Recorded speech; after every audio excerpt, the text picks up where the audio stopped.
दोस्तों, कैसे एक भैंस चराने वाला लड़का आज फॉर्च्यूनर में घूम रहा है। कैसे जो इंसान लिट्टी चोखा बेचता था आज वो हजारों बच्चों को गोद लिया है। एक लड़का का पिता जो एक समय में चना बेचता था आज उसका बेटा उसे डिफेंडर में घुमा रहा है। नमस्कार दोस्तों, स्वागत है मेरे एक और नई वीडियो में। दोस्तों, इस वीडियो में मैं आपको बताऊंगा खेसारी लाल यादव का सक्सेस स्टोरी। कैसे खेसारी लाल यादव एक छोटे गरीब घर में पैदा होकर भी अपने मेहनत और काबिलियत के दम पे पूरे भोजपुरी इंडस्ट्री का नंबर 1 सुपरस्टार बन गया। दोस्तों, आज खेसारी लाल यादव को ग्लोबल स्टार भी कहा जाता है। दोस्तों, खेसारी लाल यादव का जन्म बिहार के छपरा जिला के छोटे से गांव में हुआ है। दोस्तों, खेसारी लाल यादव का जन्म जब हुआ था तब बहुत ज़्यादा बारिश का मौसम था और उनका घर मिट्टी का था जो कि ढह चुका था। दोस्तों, खेसारी लाल यादव बताते हैं कि उनका घर जब ढह चुका था तो उनके पड़ोस में खेसारी लाल यादव का जन्म हुआ। दोस्तों, खेसारी लाल यादव 7 भाई है, अपने 3 भाई और चाचा के 4 लड़के। खेसारी लाल यादव बताते हैं कि जब उनके चाचा के लड़के बच्चे थे तो उनकी माँ छोड़ के चली गई इस दुनिया से, तो खेसारी लाल यादव के माँ ने ही 7 बच्चों को पाला है। दोस्तों, जब खेसारी लाल यादव 7 साल के थे तभी से वो दूध बेचते थे और भैंस भी चराते थे। दोस्तों, खेसारी लाल यादव बताते हैं कि वो दूध में पानी फेंट कर भी बेचते थे। दोस्तों, खेसारी लाल यादव का जीवन बहुत ज़्यादा कठिनाइयों से गुजरा हुआ है। दोस्तों, जब खेसारी लाल यादव ये सब अपना स्टोरी बताते हैं तो उनके आंखों में आंसू आ जाता है।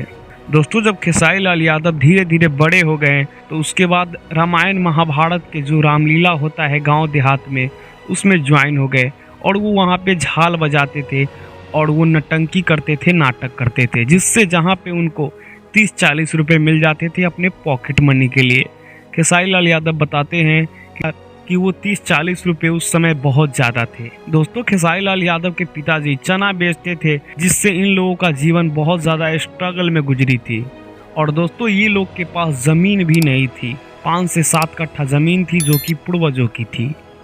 दोस्तों, ऐसे ही चलता गया समय। उसी बीच खेसारी लाल यादव का शादी हो गया और जब शादी हो गया खेसारी लाल यादव का तो खेसारी लाल यादव चले गए दिल्ली पे उन्होंने एक झोपड़ी बनाई और झोपड़ी में लिट्टी चोखा का दुकान खोल लिया जहां पे वो लिट्टी चोखा बेचते थे खेसारी लाल यादव।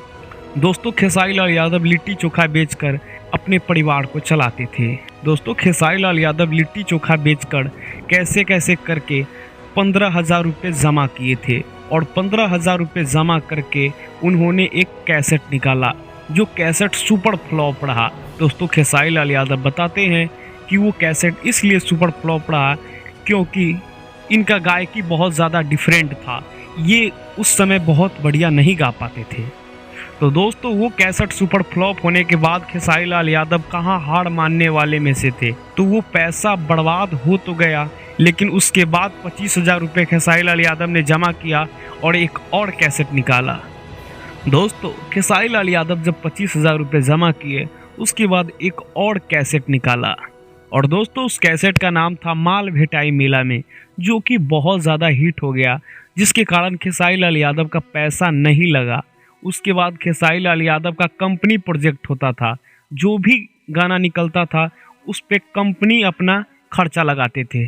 तो दोस्तों, जब खेसारी लाल यादव का कंपनी प्रोजेक्ट होने लगा तो खेसारी लाल यादव उतना ज़्यादा टेंशन नहीं करते थे। उसके बाद जो भी गाना आता था खेसारी लाल यादव का उसमें खेसारी लाल यादव का एक भी पैसा नहीं लगता था। और दोस्तों, ऐसे ही स्ट्रगल करते करते खेसारी लाल यादव धीरे धीरे बहुत अच्छे खासे स्टार बनते चले गए। उसके बाद एक इंसान मिले उनको, आलोक ने उनके साथ एक फिल्म किया साजन चले ससुराल। दोस्तों, ये फिल्म एकदम सुपर हिट रहा और दोस्तों इसी फिल्म ने खेसारी लाल यादव का जीवन बदल दिया। उसके बाद से खेसारी लाल यादव अपने पूरे परिवार का खर्चा अपने ऊपर ले लिए, पूरे परिवार का जिम्मेदारी अपने ऊपर ले लिए। और दोस्तों, फिल्म करने के साथ साथ खेसारी लाल यादव कैसेट भी करते थे क्योंकि उनका जो शुरुआत था खेसारी लाल यादव नहीं चाहते थे कि जो मैंने शुरू किया है उसको मैं छोड़ दूं। और दोस्तों, साजन चले ससुराल मूवी का जो हीरोइन थी वो स्मृति सिन्हा थी और दोस्तों वो फिल्म बहुत ज़्यादा सुपर हिट रहा जो कि आप लोगों ने भी देखा होगा। और दोस्तों, आज के समय में खेसारी लाल यादव के पास 50 करोड़ से भी ज़्यादा का संपत्ति है और दोस्तों आज के समय में खेसारी लाल यादव गाना गाते ही उनका गाना ट्रेंडिंग में चला जाता है। दोस्तों खेसारी लाल यादव के लिए एक लाइक तो बनता है और कमेंट में आप बताइएगा आपका भोजपुरी में कौन सा फेवरेट हीरो है। और दोस्तों इस चैनल को सब्सक्राइब जरूर कीजिएगा क्योंकि आगे भी आपको वीडियो देखनी है। तो